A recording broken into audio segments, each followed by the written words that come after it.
Yes, today I will discuss about limitation of first law of thermodynamics. It is the part of unit 2. Subject is the thermodynamics. The outline of today lecture, first law of thermodynamics, ये हम already discuss किए थे आपको first unit में, फिर भी हम आपको यहाँ पे रिपीट करेंगे. And second outline is the first limitation of first law of thermodynamics. Second is the second limitation of first law of thermodynamics. Third is the third limitation of the first law of thermodynamics. तो ये outline है. इसके अलावा if you ये आपको यदि ऐसा लगता है कि अभी और इसमें कुछ है तो अभी इसमें हम फिर दूसरा पार्ट भी स्टार्ट कर सकते हैं. तो फर्स्ट लॉ ऑफ थर्मोडायनेमिक्स जो हमने शुरुआत में आपको बताया था, तो this is the basically deal with the conservation of energy. ये सभी को पता है, एनर्जी कंजर्वेशन के लिए फर्स्ट लॉ ऑफ थर्मोडायनेमिक्स बनाया गया है और उसमें बताया गया है कि एनर्जी का एक फॉर्म से दूसरे फॉर्म पे चेंज कर सकते हैं. Energy neither created nor be destroyed. ये सभी को पता है कि ऊर्जा न तो उत्पन्न की जा सकती है, न ही नष्ट की जा सकती है. तो उसी प्रिंसिपल का यहाँ पे फंडामेंटल अप्लाई करते हैं थर्मोडायनेमिक्स का और देखते हैं कि कितनी एनर्जी यहाँ पे कंजर्व हो रही है. तो बेसिकली आइडियल बेसिस पे यदि हम देखें तो मान के चलते हैं कि एनर्जी का कंजर्वेशन हो रहा है and energy can be never destroyed and it can be not be formed, but it can just be transformed from one phase to another phase.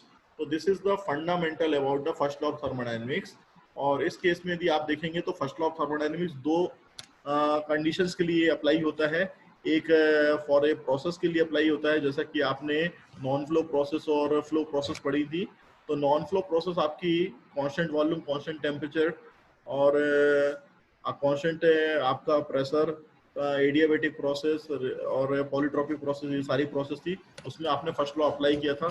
इसमें आपने पैरामीटर्स निकाले थे. तो पैरामीटर जब निकाले तो heat transfer is equal to आपका change of internal energy plus work done के अमाउंट के बराबर था. तो इस तरीके से आपने पूरा उसका फर्स्ट लॉ ऑफ थर्मोडायनेमिक्स एक प्रोसेस के लिए पढ़ा था.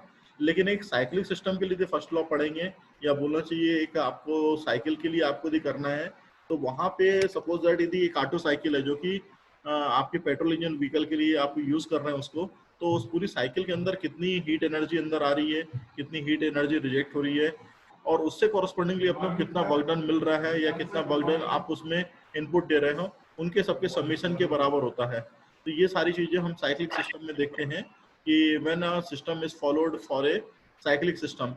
तो cyclic system, Otto cycle, diesel cycle, ये सारी साइक्लिक सिस्टम है जहाँ पे कि टोटल हीट जो है टोटल वर्क डन के बराबर है. और वहां पे टोटल हीट आपकी पॉजिटिव हो सकती है, नेगेटिव हो सकती है. ऐसा हमने आपको यूनिट 1 में बताया था. तो पॉजिटिव हीट कब होती है? जब हीट को सप्लाई किया जाता है सराउंडिंग से सिस्टम की तरफ पे, तो उसे हम पॉजिटिव हीट का नाम देते हैं. एंड नेगेटिव हीट कब होती है?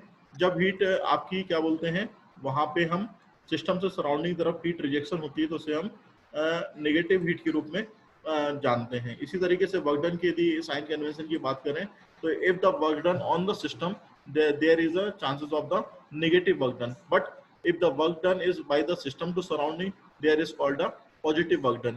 तो जैसे टरबाइन है, टरबाइन से आप बिजली पैदा कर रहे हैं.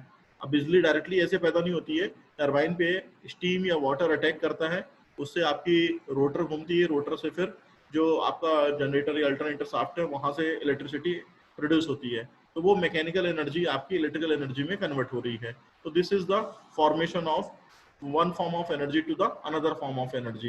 तो turbine is a positive device, या बोलना चाहिए एक टर्बो मशीनरी है जिससे कि हमें पॉजिटिव वर्क डन मिल रहा है. लेकिन कंप्रेसर जो है वो नेगेटिव वर्क डन उसमें हो रहा है. क्यों? क्योंकि कंप्रेसर को हमें अपने को वर्क डन देना है. वहां पे यदि आप लाइट नहीं ऑन करेंगे या बोलना चाहिए इलेक्ट्रिक करंट सप्लाई नहीं करेंगे, एनर्जी सप्लाई नहीं करेंगे, तो कंप्रेसर वर्क नहीं करेगा. कंप्रेसर को कौन चलाएगा? कंप्रेसर को चलाने के लिए हमें एक्सटर्नल सोर्स की हेल्प लेनी पड़ती है. तो एक्सटर्नल सोर्स की हेल्प कब मिलेगी? जब आप कहीं से एडिशनली इनपुट देंगे. तो एडिशनल इनपुट आपको देना पड़ेगा, तो उसके लिए नेगेटिव वर्क डन काउंट होगा. तो यहाँ पे वही चीज है फर्स्ट लॉ ऑफ थर्मोडायनेमिक्स में कि it is state for the two condition for a process for a cyclic system.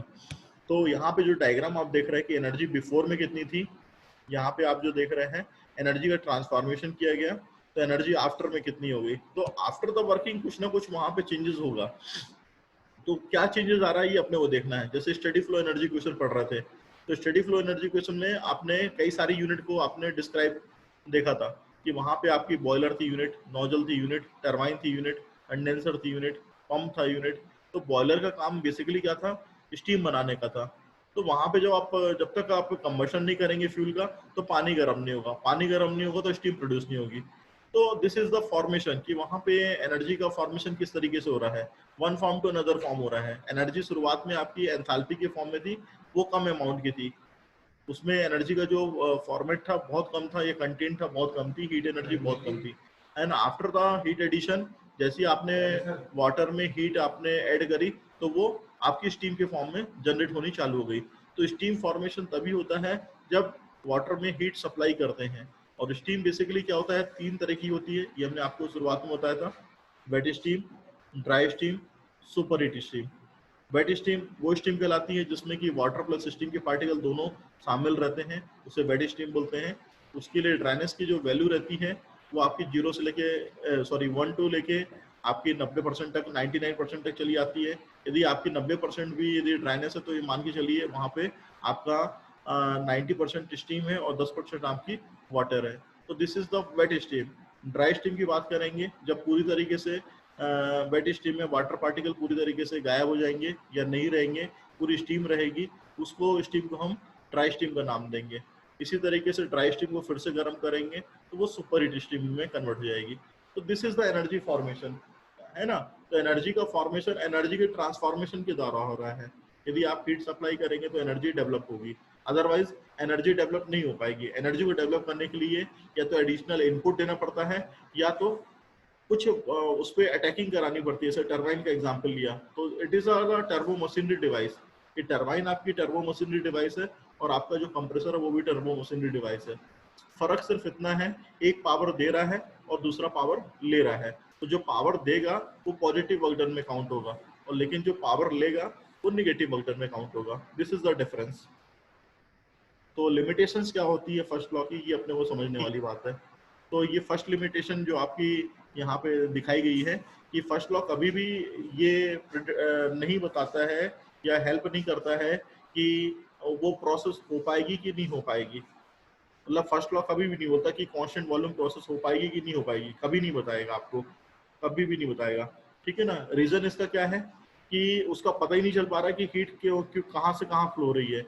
Hot fluid से कोल्ड फ्लूइड की तरफ हो रही है, कोल्ड फ्लूइड से हॉट फ्लूइड की तरफ फ्लो हो रही है। तो this is the main reason. तो इसलिए कोई भी प्रोसेस को हम पर्टिकुलरली डिफाइन नहीं कर सकते या बोल नहीं सकते कि प्रोसेस कौन सी है या प्रैक्टिकल पॉसिबल हो पाएगी कि नहीं हो पाएगी। This is the first limitations. Second limitation की यदि बात करेंगे तो फर्स्ट लॉ कभी भी इंफॉर्मेशन नहीं दे रहा डायरेक्शन का। डायरेक्शन कभी भी नहीं पता चल पा रही है फर्स्ट लॉ के द्वारा कि कहाँ किस डायरेक्शन में हीट का या एनर्जी का ट्रांसफॉर्मेशन हो रहा है। हमने बोल दिया कि एनर्जी का ट्रांसफॉर्मेशन हो रहा है, ये सभी मान रहे हैं कि टरबाइन में जब तक कोई भी चीज अटैक नहीं करेगी तो वो ब्लेड्स नहीं मूव करेंगे, और ब्लेड के मूव करने से रोटर शाफ्ट मूव नहीं करेगी। तो जब तक रोटर शाफ्ट मूव नहीं कर रही तो इसका मतलब एनर्जी का ट्रांसफॉर्मेशन नहीं हो रहा है। लेकिन जैसे ही रोटर शाफ्ट मूव करना स्टार्ट हुई तो एनर्जी का ट्रांसफॉर्मेशन आपको दिखने लगा। तो यदि यहाँ पे आपको बोला गया है कि एक लिमिटेशन ये है कि आपको पता ही नहीं चल रहा है कि किस डायरेक्शन में हीट फ्लो हो रही है, तो this is the another limitation. उसके लिए क्या करना पड़ेगा, उसके लिए रीजन जो देख रहे हैं आप यहाँ पे लिखा हुआ है कि no restrictions of the directions of the flow of heat. कोई भी रिस्ट्रिक्शंस नहीं है कि किस डायरेक्शन में हीट फ्लो हो रही है, whether heat can be flow from the cold body to hot body और वाइस वर्सा। ऐसा भी हो सकता है कि आपको पता नहीं चल रहा हो सकता है हीट जो है कोल्ड बॉडी से हॉट बॉडी की तरफ फ्लो हो रही हो। यदि हीट हॉट से कोल्ड फ्लो हो रही है तो it is a natural way, ऐसा हम मानते हैं। बट ऐसा भी तो हो सकता है कि हीट कोल्ड से हॉट की तरफ भी फ्लो हो रही हो। तो ये आपको पता ही नहीं चल पा रहा है कि ऐसा भी हो रहा है वहां पे। तो this is the another limitations of the first law of thermodynamics. Third limitation की बात करेंगे तो थर्ड लिमिटेशन ये है, it does not provide and specify sufficient conditions for the process to take place. कोई भी चीज को ये बता नहीं पा रहा है, प्रोवाइड नहीं कर रहा है डेटा को, या बोलना चाहिए कोई सफिशिएंट कंडीशंस नहीं बता रहा है कि प्रोसेस हो पाएगी कि नहीं हो पाएगी। तो रीजन इसका क्या है, this law is silent about it's percentage of convergence of energy. कभी भी आपने सुना नहीं होगा, यदि पानी अटैक कर रहा है, डैम से पानी आ रहा है पेन स्टॉक से पाइप के थ्रू और अटैकिंग कर रहा है टरबाइन की ब्लेड में, तो आप बोल दो वहां पे 1 किलोग्राम का आपने पानी टरबाइन से डैम से निकाला और टरबाइन के ब्लेड्स पे बकेट्स पे आपने अटैकिंग करा दी उसकी, तो उससे आपने बोला कि 1 kg का वाटर आया, तो उससे हमने 1 न्यूटन मीटर की एनर्जी जनरेट कर दी या 1 वाट की एनर्जी जनरेट कर दी। लेकिन वो पता ही नहीं चल पा रहा आपको कि एनर्जी कितनी आ रही, तो कैसे आप बता पाओगे? तो this is the another limitations कि हाउ मच परसेंटेज की एनर्जी कितने परसेंटेज वहां पे क्रिएट हो पा रही है, कन्वर्ट हो पा रही है। ऐसा थोड़ी है कि वहां पे 100% एनर्जी कन्वर्ट हो रही है, ये चीज आपको पता ही नहीं चल रही है। तो it is the another limitation. Work can be converted into the equivalent amount, ये आपको सबको पता है कि वर्क को हम इक्विवेलेंट अमाउंट ऑफ हीट में कन्वर्ट कर सकते हैं, लेकिन heat can not be converted into the equivalent amount of work, है ना। अब गाड़ी आप चला रहे हैं, एक एग्जांपल लीजिएगा, गाड़ी यदि आप चला रहे हैं, गाड़ी चलाते चलाते आपने ब्रेक लगा दिया, क्योंकि वर्क था आपका, गाड़ी चला रहे थे, आपने आपको कहीं से वर्क मिला था, आप उससे गाड़ी चला रहे थे, गाड़ी को आपने रोक दिया, तो वर्क जो है आपकी हीट में कन्वर्ट हो गई। अब उसी हीट को आप सोचें कि वर्क में कन्वर्ट कर दें, it is not possible practical. तो this is the practical limitation of the first law. तो ये एक लिमिटेशंस में काउंट होता है। इसी तरीके से यदि आप बोलेंगे कि गर्म चाय आपने बनाई, ठीक है, मैं बोला कि चाय आपने बनाई और पूरी हॉट है, पूरी आपने उसको कप में निकाल के रख लिया, आप क्या देखेंगे थोड़ी देर बाद कि वो गर्म चाय ठंडी हो गई। अब आप बोलिए कि वो ठंडी चाय फिर से गर्म हो जाए, हाउ इट इज पॉसिबल? तो ये लिमिटेशंस में काउंट होता है, ये उसकी लिमिटेशंस है फर्स्ट लॉ की, कि वो ठंडी चाय फिर से गर्म नहीं हो सकती है, ठीक है ना। तो ये एक लिमिटेशंस होती है। तो बहुत सारी चीजें हैं जिसके कि एग्जांपल दे सकते हैं कि आपकी जो है फर्स्ट लॉ थर्मोडायनेमिक्स में लिमिटेशंस चल रही हैं। तो ये कंडीशंस आती हैं जिसमें कि हम फर्स्ट लॉ को डिस्क्राइब करते हैं और बताते हैं। जैसे मिक्सिंग करते हैं आप किसी दो फ्लूइड्स की, मिक्सिंग करने के बाद क्या रिजल्ट आता है सभी को पता है। यदि आपने पानी में शक्कर डाल दिया या आपने नमक डाल दिया, तो क्या होगा, थोड़ी देर बाद वो डिसॉल्व हो जाएगा, वो पता ही नहीं, दिखाई ही नहीं देगा आपको। अब आप बोलो कि नमक वापस से पानी को हम निकाल दें, है ना, पानी को हटा दें या पानी को थोड़ा सा फिल्टर्ड कर दें, तो आपको वो नमक वापस मिल जाता है। ऐसा पॉसिबल है क्या? How it is possible? तो it is another limitation. Okay, तो ये आज का लेक्चर था। इसमें कहीं डाउट है तो पूछिए आप हमें, क्योंकि इसके अभी एप्लीकेशंस बढ़ेंगे आपके। अब फर्स्ट लॉ यदि पूरा 100% कन्वर्ट नहीं हो पा रहा है, तो उसके लिए हमें क्या करना पड़ेगा, बताना पड़ेगा कि what is the actual condition.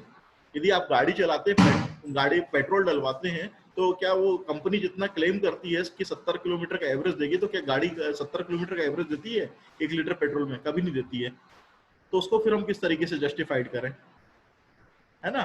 तो ये प्रैक्टिकल कंडीशन हीट इंजन में आएगी, जो हम नेक्स्ट इसकी स्टेज बढ़ेंगे या कंटिन्यू करेंगे, उससे जुड़ी हुई चीजें। ये फर्स्ट लॉ को किस तरीके से हम लिमिटेशंस को किस तरीके से दिखाएंगे, तो ये हीट इंजन में आपकी दिखाई देगी, और आपकी क्या बोलते हैं पंप में दिखाई देगी, या आपकी रेफ्रिजरेटर में दिखाई देगी। तो ये सारी चीजें आपकी हर तरीके से अलग अलग रिफ्लेक्ट होंगी। तो ये सारी चीजों को आपको समराइज करना पड़ेगा। तो यहाँ पे यदि कोई डाउट है